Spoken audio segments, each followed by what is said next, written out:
ప్రియ శ్రోతలు, ఈ రోజున మన పాఠం అపొస్తల కార్యములు 11వ అధ్యాయం 1 నుండి 30వ వచనం వరకు. సావధానంగా వినండి. అన్యజనులు దేవుని వాక్యము అంగీకరించారని అపొస్తలులు, యూదయ యందంతట ఉన్న సహోదరులు విన్నారు. పేతురు యెరూషలేముకు వచ్చినప్పుడు సున్నతి పొందిన వారు అన్నారు, నీవు సున్నతి పొందని వారి వద్దకు పోయి వారితో కూడా భోంచేశావు. ఈ విధంగా వారు పేతురుతో వివాదం పెట్టుకున్నారు. అందుకు పేతురు మొదటి నుండి వరుసగా వారికి ఆ సంగతి వివరించి చెప్పాడు. నేను యొప్పే పట్టణములో ప్రార్థన చేస్తూ ఉండగా పరవశుణ్ణైపోయాను. అప్పుడు ఒక దర్శనం నాకు కలిగింది. అది ఏదనగా 4 చెంగులు పట్టి దింపబడిన పెద్ద దుప్పటి వంటి ఒక విధమైన పాత్ర ఆకాశము నుండి దిగి నా వద్దకు వచ్చింది. దానివైపు నేను తేరిచూచి పరీక్షింపగా భూమియందు ఉండే చతుష్పాద జంతువులు, అడవి మృగములు, ప్రాకే పురుగులు, ఆకాశ పక్షులు నాకు కనిపించాయి. అప్పుడు ఒక శబ్దము నాతో చెప్పడము నేను విన్నాను, పేతురు, నీవు లేచి చంపుకొని తిను. అందుకు నేను అన్నాను, వద్దు ప్రభువా, నిషిద్ధమైనది అపవిత్రమైనది ఏదీ నా నోట ఎన్నడూ పడలేదు. రెండోమారు ఆ శబ్దము ఆకాశము నుండి పలికింది, దేవుడు పవిత్రము చేసినవి నీవు నిషిద్ధమైనవిగా ఎంచవద్దు. ఈలాగు ముమ్మారు జరిగింది. తరువాత అదంతా ఆకాశానికి తిరిగి తీసుకొని పోబడింది. వెంటనే కైసరయ్య నుండి నా వద్దకు పంపబడిన 3 మనుష్యులు మేమున్న ఇంటి వద్ద నిలిచి ఉన్నారు. అప్పుడు ఆత్మ సెలవిచ్చాడు, నీవు భేదమేమీ చేయక వారితో కూడా వెళ్ళు. ఈ 6 సహోదరులు నాతో కూడా వచ్చారు. మేము కొర్నేలి ఇంట ప్రవేశించాము.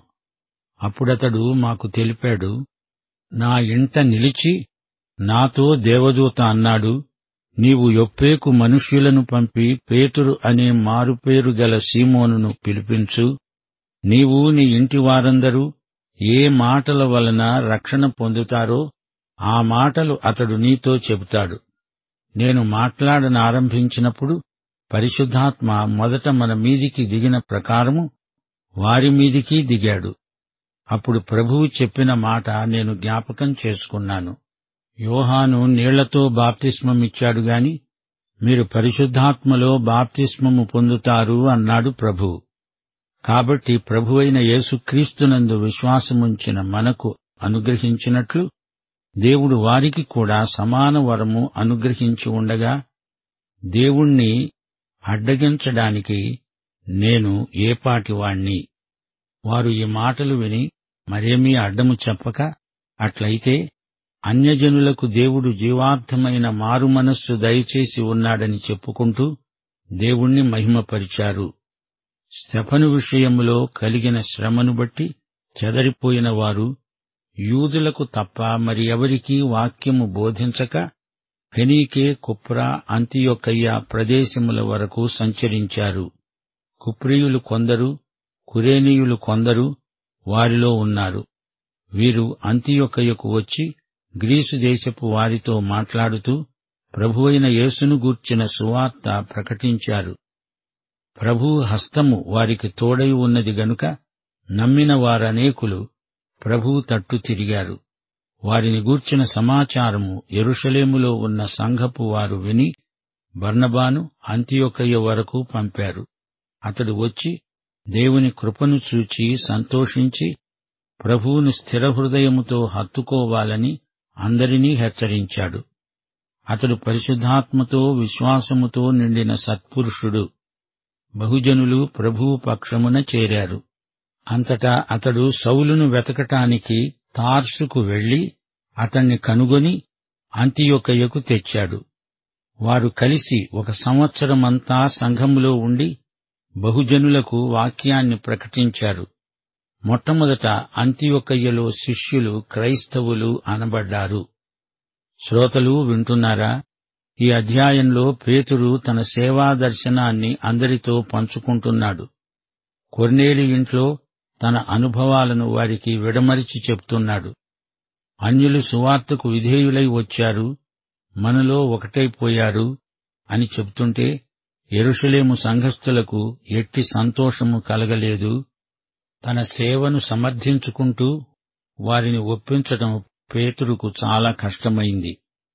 అన్యజనుల మధ్య సేవకు అంతియోకు కేంద్రమైంది. యూదులకు నచ్చని పని పేతురు చేస్తున్నాడు. ఆ మాటకొస్తే అన్యులను సహవాసంలోకి తీసుకురావడం పేతురుకు ఇష్టం లేదు. గాని దేవుడు చెయ్యమన్నాడు, అది దేవునికి ఇష్టమైనది గనుక తను చేస్తున్నాడు. దేవుని ఆత్మ తనను ఆ విధంగా నడిపిస్తున్నాడు. తాను దర్శనమందు ఏమి చూచాడో, ఏమి విన్నాడో తిరిగి వారికి పూసగుచ్చినట్లు చెప్పాడు. పరిశుద్ధాత్మ వారందరి మీదికి వచ్చినప్పుడు పేతురు మనసులో వెనకటి జ్ఞాపకాలెన్నో మెదిలాయి. పరిశుద్ధాత్మ వారి మీదికి దిగివచ్చాడు. వారు యేసు శరీరములోకి ప్రవేశపెట్టబడ్డారు. ఇదంతా దేవుడు పరిశుద్ధాత్మ ద్వారా జరిగించిన గొప్ప కార్యం. అందరూ దేవుణ్ణి మహిమపరిచారు. అన్యులకు తలుపులు తీయబడ్డాయి. ఇప్పటి నుండి వాక్యము భూదిగంతాల వరకు జైత్రయాత్ర చెయ్యబోతోంది. మొదట సువార్త అంతియోకుకు వెళ్ళింది. కొందరు యూదులు గ్రీకు సాంప్రదాయానికి చెందినవారు. వారు గ్రీకు సంస్కృతికి అలవాటు పడ్డారు. వారికి ప్రత్యేకంగా సువార్త చెప్పవలసి వచ్చింది. మొదట్లో సువార్త కేవలం యూదులకే ప్రకటించబడింది. అంతియోకులో దేవుని ఆత్మ బలంగా పనిచేశాడు. యెరూషలేము సంఘస్థులు ఈ వార్త విన్నారు. అప్పుడు యెరూషలేము సంఘం బర్నబాను అంతియోకుకు పంపించింది. యెరూషలేము తరువాత అంతియోకు రెండో సేవా కేంద్రమైంది. బర్నబాను గురించి మంచి మాటలు పలుకబడ్డాయి. అతని నిండా విశ్వాసముంది, పరిశుద్ధాత్మ ఉన్నాడు. అతడు సజ్జనుడు. బర్నబా ఇప్పుడు అంతియోకు సంఘానికి పాస్టరు. అతడు హితవాక్యాన్ని బోధించాడు. సంఘం ఎదిగింది, బలపడింది. తనకు ఒక సహాయ కాపరి కావాలనిపించింది. అతనికి తార్సువాడైన సౌలు జ్ఞాపకమొచ్చాడు. అక్కడికి వెళ్లి సౌలును వెతికి తెచ్చాడు బర్నబా. మొదట్లో రావడానికి సౌలు ఇష్టపడలేదు. అంతియోకులో మొట్టమొదట శిష్యులు క్రైస్తవులు అని పిలువబడ్డారు. క్రైస్తవులు అంటే క్రీస్తును వెంబడించేవారు అని అర్థం. క్రైస్తవులు అనేది ఎంతో మంచి పేరు, అర్థవంతమైన పేరు. 27వ వచనం, ఆ దినములందు ప్రవక్తలు యెరూషలేము నుండి అంతియొకయ్యకు వచ్చారు. వారిలో అగబు అనే ఒకడు నిలువబడి భూలోకమంతా గొప్ప కరువు రాబోతున్నదని ఆత్మ ద్వారా సూచించాడు. అది క్లౌదియ చక్రవర్తి కాలమందు సంభవించింది. అప్పుడు శిష్యులలో ప్రతివాడు తన తన శక్తి కొలది యూదయ్యలో కాపురమున్న సహోదరులకు సహాయము పంపడానికి నిశ్చయించుకున్నాడు. అలాగున చేసి బర్నబా, సౌలు అనే వారి చేత పెద్దల వద్దకు దానిని పంపారు. శ్రోతలు, ఆదిమ సంఘంలో క్రైస్తవ సహోదర ప్రేమ ఎంత గాఢమైనదో గుర్తించారా? ప్రేమ చల్లారింది అంటే అక్రమము విస్తరించిందని అర్థం. ఒకప్పుడు సౌలు సంఘమును ఎంతో హింసించిన వ్యక్తి. గాని ఇప్పుడతడు సంఘ క్షేమాభివృద్ధి నిమిత్తం ఎంతో ప్రయాసపడుతున్నాడు. సంఘము కోసమై తానెంతో శ్రమపడడానికి సిద్ధమయ్యాడు. ఆత్మలో కలిగిన పరివర్తన ఎంతో వాస్తవమైనది. వారికి ఆర్థికంగా, ఆధ్యాత్మికంగా ఎంతో సహాయం చేయడానికి పూనుకున్నాడు. బర్నబాతో కలిసి ఎంతో ఘనమైన సేవ చేస్తున్నాడు. పేతురు దేవుని సాధనం. దేవుని మహిమ కొరకు అతడు అన్యుల కోసం తలుపులు తెరిచాడు. పేతురు దేవుడు వాడుకొన్న సేవకుడు. ఎఫెసీ 2:11 ప్రకారం యూదులు, యూదేతరులు వీరి మధ్య అడ్డుగోడను అపొస్తలుడైన పేతురు కూలగొట్టాడు. ఆ పనిని పౌలు కొనసాగించాడు. అన్యులు సంఘంలోకి రావాలంటే మొదట వారు యూదులవ్వాలి, యూద మత ప్రవిష్టులు కావాలి అనుకున్నారు. అడ్డుగోడ కాస్తా కూలిపోయింది. విశ్వాసము ద్వారా అన్యులు నేరుగా క్రీస్తు శరీరంలోకి వచ్చేస్తున్నారు. పేతురు ఈ పరిణామానికి సాధనం కావడం దేవునికి మహిమ. మార్పు వచ్చింది, కాని కొత్తదనానికి కొందరు సుముఖంగా లేరు. వివరాలు తెలుసుకోకుండా అనుమానపడతారు. ఈ విషయంలో 1 తెస్సలోని పత్రిక 5వ అధ్యాయం 22వ వచనం మనం గమనించాలి. ప్రతి విధమైన కీడుకు దూరంగా ఉండాలి. అంతేకాదు, కీడుగా కనపడే ప్రతిదానికి దూరంగా ఉండాలి. పేతురు అన్యులతో సహపంక్తి భోజనం చేస్తున్నాడని యెరూషలేము సంఘం వారు సణిగారు. ఈ ఉద్యమాన్ని ప్రతిఘటించారు. పేతురు వారికి లేఖనములలోని దేవుని సంకల్పాన్ని తేటగా వివరించి చెప్పాడు. ధర్మశాస్త్రవాదులు అవకాశం చిక్కినప్పుడెల్లా పేతురు, పౌలు చేస్తున్న దానిని ప్రతిఘటించారు. సువార్తలోని స్వేచ్ఛను, స్వాతంత్ర్యాన్ని అరికట్టడానికి వారు పూనుకున్నారు. బర్నబా తనకు సహాయంగా సౌలును తెచ్చుకున్నాడు. అంతియోకు సంఘంలో ఈ సేవకులు సంఘ క్షేమాభివృద్ధికి దోహదపడే అనేక కార్యక్రమాలు నిర్వహించారు. వారికి చేయూతనిచ్చారు, దోహదపడ్డారు. వారు ఆర్థికంగా ఇబ్బందిలో ఉన్నప్పుడు ద్రవ్యం సేకరించి పంపారు. నిర్విరామంగా సంఘ విస్తరణకు ఎనలేని కృషి చేశారు. దేవుణ్ణి మహిమపరిచారు. అంతియోకు సంఘం ఆ విధంగా అన్యులకు బలంగా సువార్త ప్రకటించింది గనుక సంఖ్యలో ఎంతో ఎదిగింది.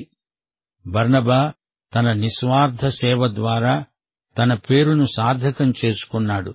బర్నబా అంటే ఆదరణ కలిగించేవాడు, హెచ్చరిక పుత్రుడు అని అర్థం.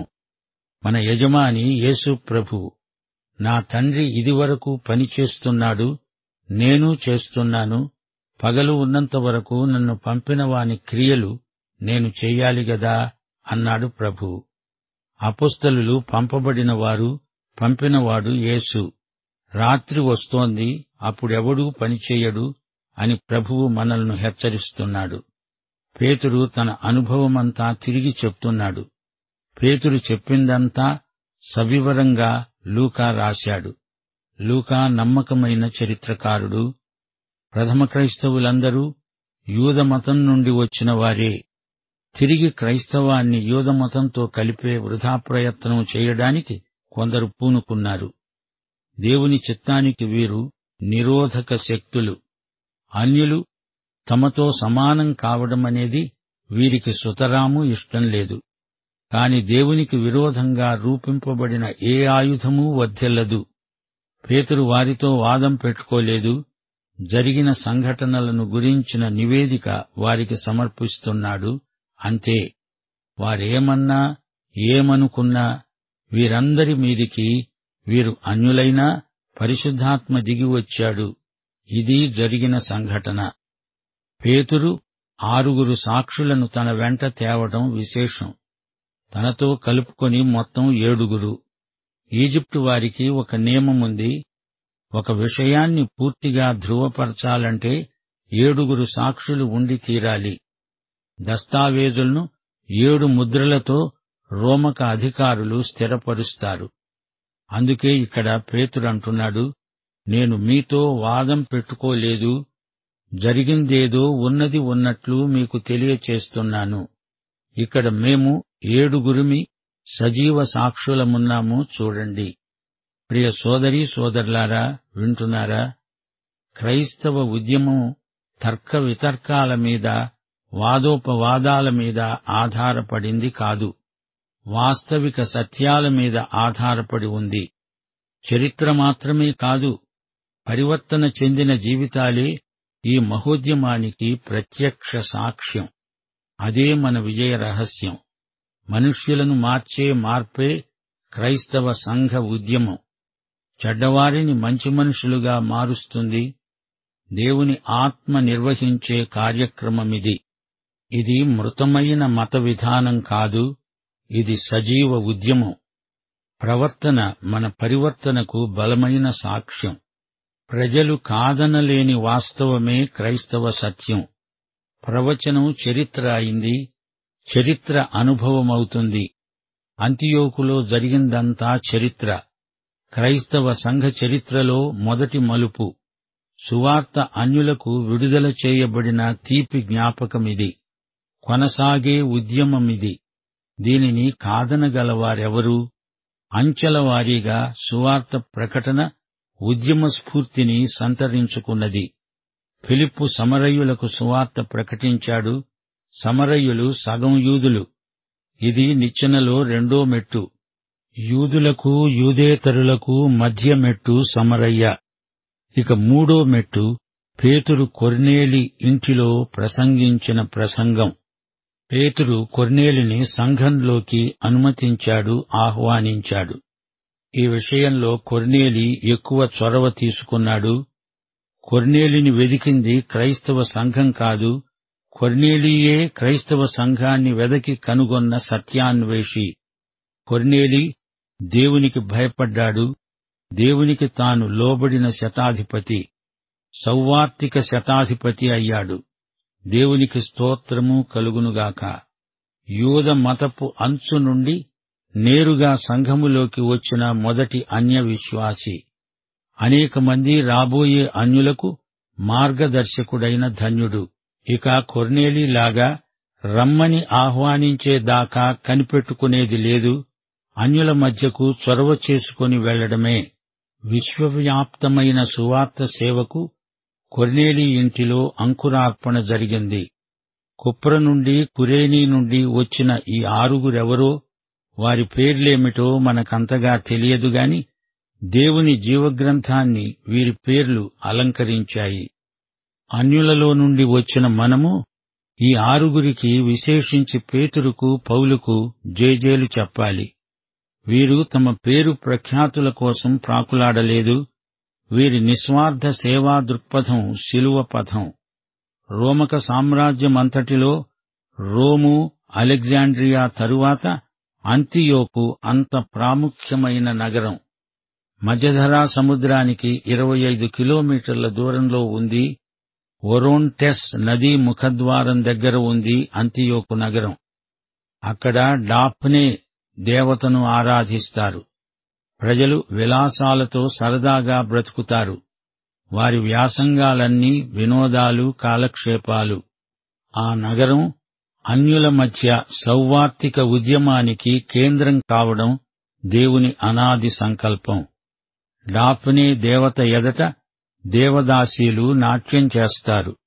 ఇక్కడే క్రైస్తవ ఉద్యమం విశ్వజనీన సంఘమైనది, సార్వజనీన సువార్తకు ప్రథమ కేంద్రమైంది.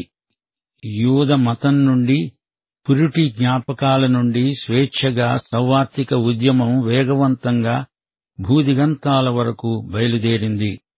అంతియోకు ఎల నుండి ఎల్లలెరుగని దిగంతాలకు ప్రసరించింది వెలుగు, ప్రవహించింది సువార్త ఉప్పెన. దేవునికి స్తోత్రం.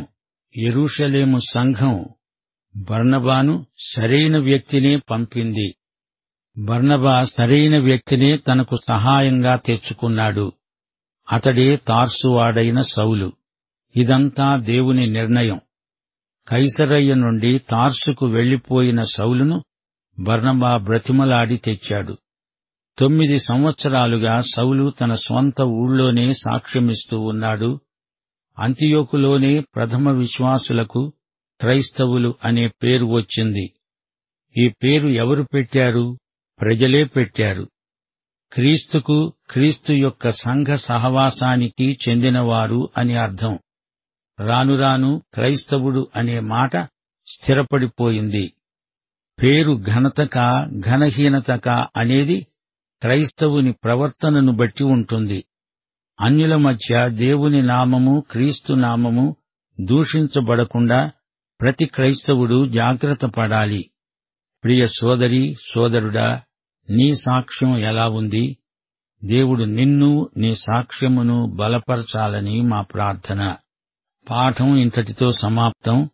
మన ప్రభువైన యేసుక్రీస్తు వారి దివ్య కృప, తండ్రి అయిన దేవుని పరమ ప్రేమ, పరిశుద్ధాత్మ యొక్క అన్యోన్య సహవాసము, సమాధానము మనకందరికీ సదాకాలము తోడై ఉండునుగాక. ఆమేన్.